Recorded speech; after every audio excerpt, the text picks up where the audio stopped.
Tous les appareils photo numériques standards sont désormais dotés d'un flash. C'est très pratique, mais parfois, ça peut l'être moins. Ce petit film vous explique quand il est judicieux d'utiliser le flash ou non,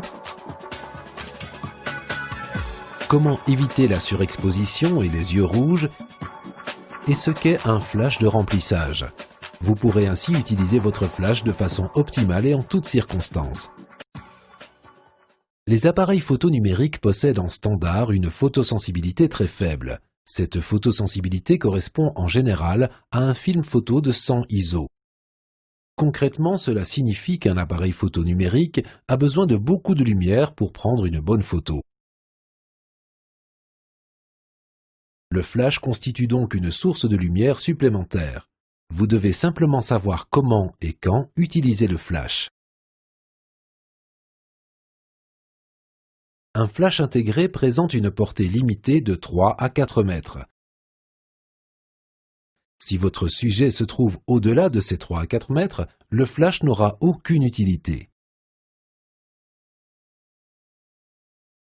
Dans ce cas, mieux vaut désactiver le flash.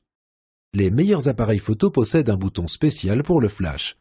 Celui-ci est indiqué par le symbole de l'éclair. Vous pouvez généralement choisir entre deux options différentes. Un éclair dans le cercle, avec une barre en travers, indique que le flash est désactivé.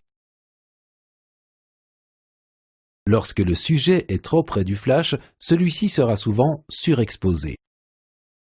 Il existe différents trucs pour adoucir un flash. Vous pouvez par exemple placer un gobelet en plastique devant le flash ou couvrir ce dernier d'un morceau de papier de cuisson.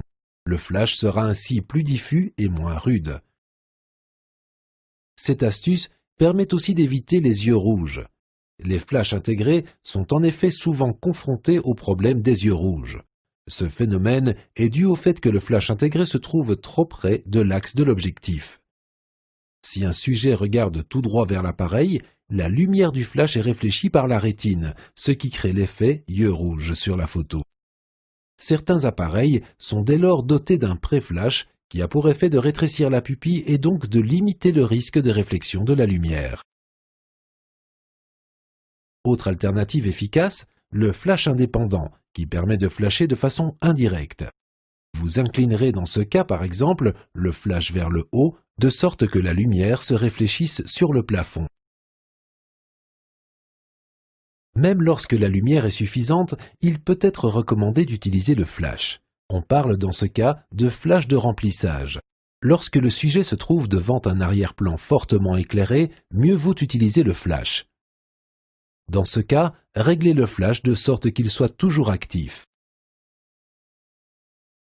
À l'extérieur également, le flash de remplissage peut être judicieux.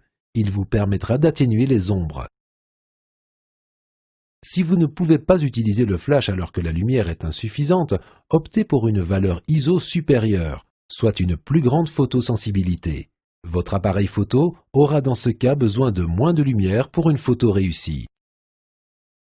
Apprenez à jongler avec le flash et les photos trop claires ou trop sombres feront à jamais partie du passé.